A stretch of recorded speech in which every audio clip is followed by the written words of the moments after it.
Yep. Sometimes what lurks in the back of our fridge ain't too inspiring unless it's been there long enough to strike up a conversation. That's why today on Bitchin' Kitchen, we're conquering the challenge of the Bachelor fridge. Nothing but some eggs, cheese, and a couple of potatoes. I'm gonna teach you how to make my Zia's scrumptious S02E05 patata potato cake. Then we're gonna turn a measly can of beans, macaroni, and some stock into a pasta fagioli that'll have you singing, Ace of Spades! Woo! And for dessert, crisp sweet arancina inspired by rice pudding and leftover rice from last night's takeout.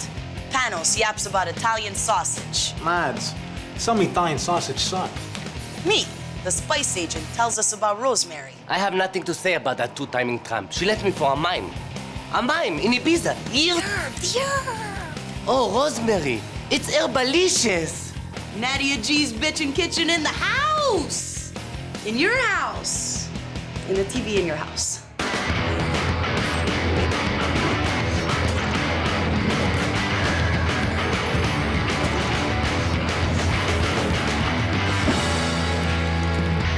The great Tyler Durden once said, "You are not a beautiful or unique snowflake. You're the same organic, decaying matter as everything else." You know why he said this? Because you are what you eat, and that Bachelor fridge is nasty. Pre-minced garlic, ketchup, and Patron. This ain't a rap song, son. It's a cry for help. But don't worry, the G-Star is here. Let's get cooking. We're making my Zia Mariana's S02E05 patata, a potato cake loaded with crispy bits of spicy Italian sausage and cheesy goodness. First things first, peel and cube 8 russets. And boil these in salted water for about 15 minutes until fork tender. I'm gonna give my hands a quick rinse. Now we're gonna fry up some spicy Italian sausage. So, heat 1 tablespoon of extra virgin olive oil in a pan on medium. And get the sausage meat out of the casing. Just make little bits and pop them in the oil.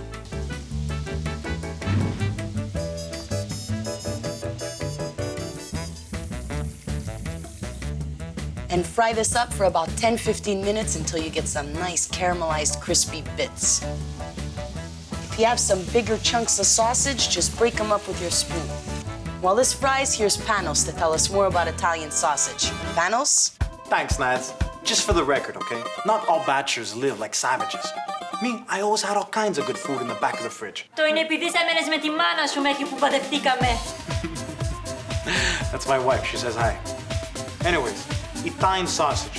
First things first, Italian sausage should not be pink. It should be red. And what you should be looking out for is 85% pork shoulder meat and 15% fat. Atrito. Now this Italian sausage bijou is bombarded full of fresh garlic, fennel, Italian herbs, and some dry white wine. And it's gonna add a ton of flavor to our potato cake. And bro, if you don't have any sausage, use any charcuterie. Sopressat, salami Genoa, or even bacon. Or even whatever you have in the back of the fridge. Και της μάνας στο ψυγείο. That's my wife. She says bye. Thanks, Panos. Our sausage meat looks fantastic, all red and caramelized. You can smell the fennel, the garlic. Can't wait to scoff it in the sartu. Now, I'm gonna drain the sausage meat from the fat and put it in a bowl. The old shake and dump, huh? Huh? You shake, you dump. You shake, you dump. We'll strain the potatoes and let them cool for about 15-20 minutes. After a quick break, we'll finish this S02E05 patata and whip up a refreshing double martini. Stay hungry. There's no martinis in this episode. Maybe not on tape. Welcome back to Bitchin' Kitchen's Bachelor Fest. Now, starting to cook for yourself can be intimidating, but it's exciting too. Some of my most adventurous experimentation went down when I first moved out. Ditto for the cooking. Crumbled chips and rosé sauce? Been there, barfed that. Wilted parsley and beer nut pesto? What? I scoffed it. The point is, have fun in the kitchen. Take a chance. You never know. You may just end up with a new bitchin' recipe or indigestion. Not my problem. Here we've got our cooled russet potatoes. We're just gonna pass them through a ricer. If you don't have a ricer, you can always mash them up by hand. But this is so much cooler. Next, we're gonna beat 3 eggs. Put them in our potatoes. Now grate 1/3 cup of mozzarella, 1/3 cup of grana padano. If you don't have grana padano, you could use Parmigiano, cheddar, whatever cheese you have in the fridge, except that stuff that turned into cheese 2 weeks ago. Now, add our crispy sausage bits. Mince a handful of fresh parsley.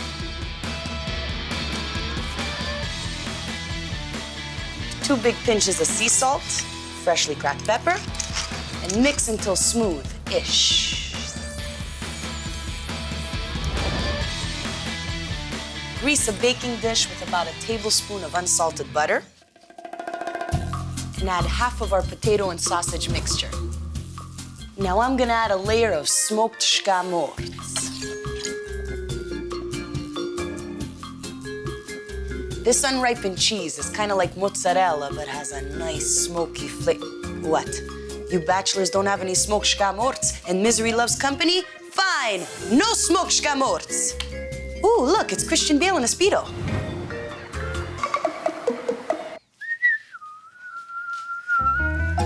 Top it off with the rest of our potato mixture. Now add little pats of butter on top, about 2 tablespoons worth. Sprinkle with Italian seasoned breadcrumbs. And pop it into a 350-degree oven for about 30 minutes, just until you get a nice crispy crust.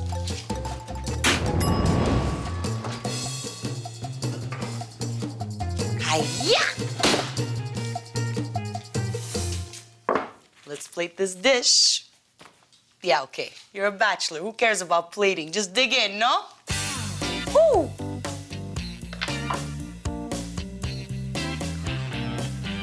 Am I making you jealous now? I think so. This is so delicious. The creamy, cheesy potatoes, little bits of crisp sausage loaded with garlic, fennel, all those herbs. This sartù di patate is amazing as a hot dish, even better cold the next day, and just plain epic with smoked scamorts. In theory. On to our pasta fagioli. Now, for those of you who don't know, pasta fagioli is Italian slang for pasta fagioli, which means pasta and beans, which also means you're broke. See, there's a ton of crossover between peasant recipes and the bachelor fridge. Peasants were too poor to afford many ingredients, and bachelors, well, they're just too lazy to buy them. Either way, you're eating pasta fagioli, Pashkua. First things first, heat a pot on medium, and fry up 4 slices of bacon, diced. While that gets going, let's prep our mirepoix. Dice 1 yellow onion. Now dice 1 rib of celery and 1 carrot. Check out this trick. You put the carrot in the rib of celery and you dice. Smash 2 garlic cloves. Let's check up on our bacon, huh? Beautiful. Get the bacon out of the fat and set it aside. We're gonna use it to garnish our pasta fagioli later. Now, in our bacon fat, fry up our garlic for about 1 minute until golden and fragrant. Add our mirepoix and saute for about 8 minutes until the onions are translucent. It smells so good. Can't go wrong with mirepoix, eh? Let's talk stock. Here, I've got 4 cups of organic store-bought chicken stock. Now, this stuff's a lifesaver when you're lazy. When you got stock, you can make soups, sauces, stews, everything fast. As long as you got this stuff, dinner is served. Of course, if you have homemade chicken stock, use that. Most bachelors I know don't even have toilet paper, so,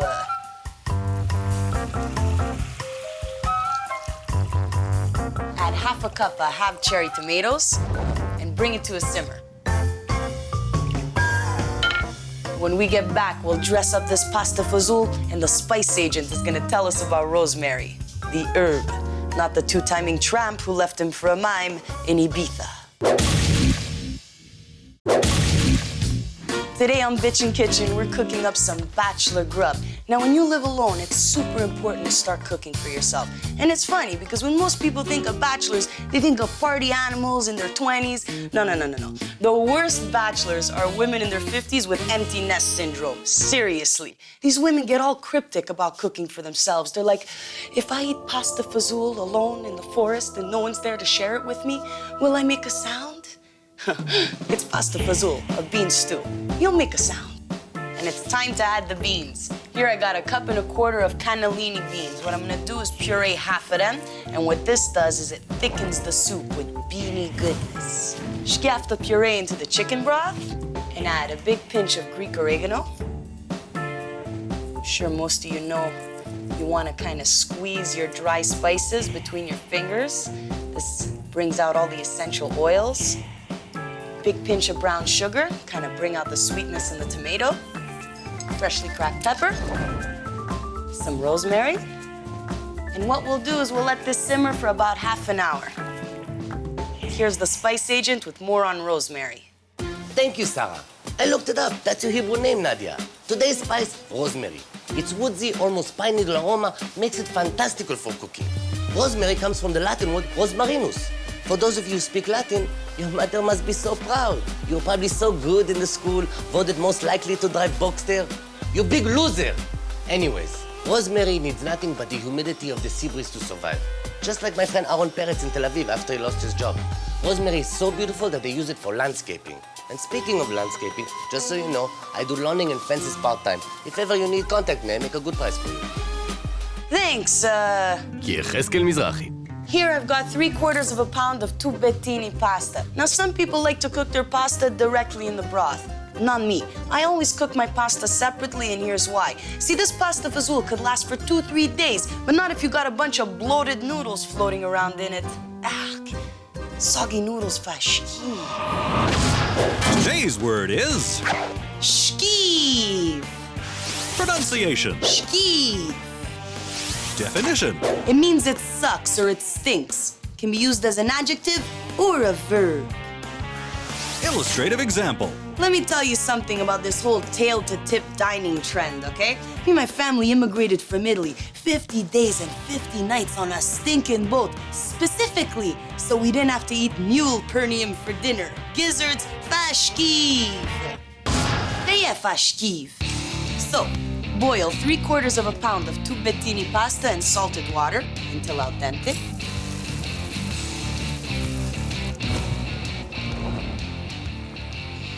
This bean broth smells amazing. You really get that rosemary, a delicious mirepoix. Okay, we're gonna throw in the rest of our cannellini beans, about 3/4 cup, and 5 or 6 fresh basil leaves.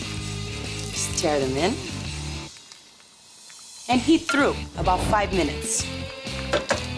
Let's plate this dish. Grab some of our tender tubettini, ladle on this gorgeous bean broth, top it off with some of our crispy bacon bits, big pinch of fresh minced parsley, and some pecorino pepato. Now, if you don't have pecorino pepato, it's too bad for you, bro. Buon appetito! I love pasta fazool. Creamy, hearty bean broth loaded with rosemary and fresh basil and this crisp, salty, smoky bacon. I'm telling you, all those designers making 5-inch heels, stop it. No one can walk in them. When we get back, we're gonna make crisp, sweet dessert arancini with leftover rice from last night's takeout. So, ciao for now. You like that? Chow as in chowing it down, but also as in bye. It's like a double Brilliant.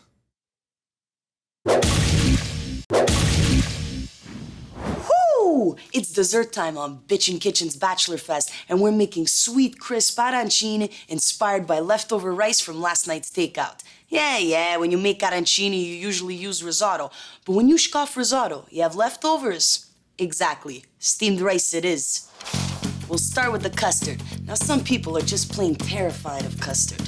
No, wait. That's street gangs. Never mind. In 3 egg yolks, add 1/4 cup of raw sugar and mix. Heat a pot on medium. Throw in 1 cup of heavy cream and the seeds of half a vanilla bean. Just slice it open and turn. Mix for about 8 minutes until you see tiny bubbles form along the edge. Don't let it boil. It's really the only important thing with custard. Do not let it boil, ever. Okay. Now, we'll slowly spoon this hot cream mixture into our yolks. Take your time with this step. We're not going for scrambled eggs here. And if you start cooking the eggs, you're gonna have to start from scratch. A little bit at a time and mix quickly. I don't know if this is called tempering the eggs, but it feels like it should be, because you're kind of raising the temperature slowly of the egg with the cream mixture. That's about it. Now scaff the lot back in the pot. We'll turn the heat down to medium-low and keep stirring for about 5 minutes, just until it's nice and thick. Again, whatever you do, don't let it boil. If you see that it's starting to boil, lift the pan off the heat and keep stirring. Oh, it's gonna boil. Keep stirring.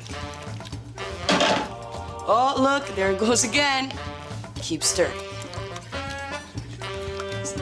We got it. You want to do this for about 5 minutes until the custard is thick enough to coat a wooden spoon. Chill the custard in an ice bath and stir for just a few more minutes until the custard thickens even more. Man, there's nothing as cool as watching custard thicken before your very eyes. Except maybe getting your hands on an amphibious jetpack.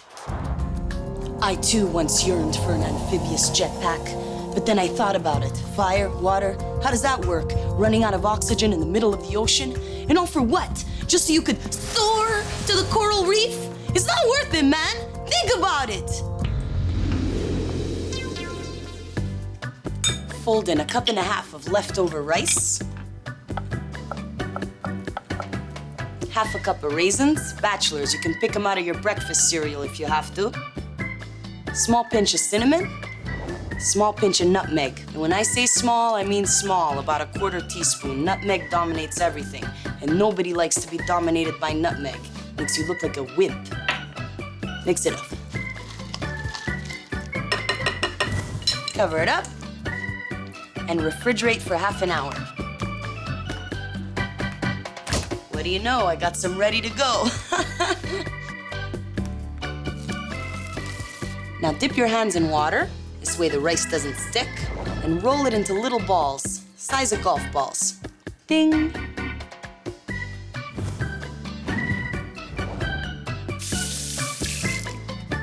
Phew. Just cover them up and scaff them back in the fridge for about 20 minutes just so they firm up. Now that our balls are firm, dip them in beaten egg and then in breadcrumbs, and fry them up in 350-degree canola oil until they're golden and crispy. You shake, you dump. Let's make the coating. Mix 1/2 cup of raw sugar with a teaspoon of cinnamon and roll these suckers in it. Roll these suckers in it. Roll these suckers in. Remember that song? Roll these suckers in it. Roll, roll, roll, roll, roll.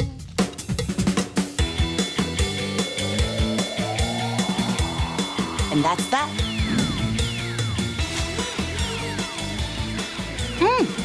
Crispy cinnamon sugar exterior contrasted with our rich homemade rice pudding.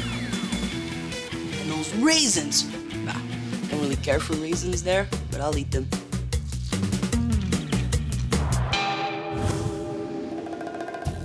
Today we cooked up 3 Bachelor recipes with simple ingredients you can find in the back of your fridge. Bachelors and bachelorettes, the next time you stare blankly into your fridge wondering why that molding piece of pizza hasn't made tasty babies yet, know that you have the power to cook something up from scratch. May not be a rack of lamb, things could be worse. Someone can find you and lock you in their basement and stuff your mouth full of little cotton balls. Tick, tick, tick, and force you to chew. Or you could be married. A la próxima!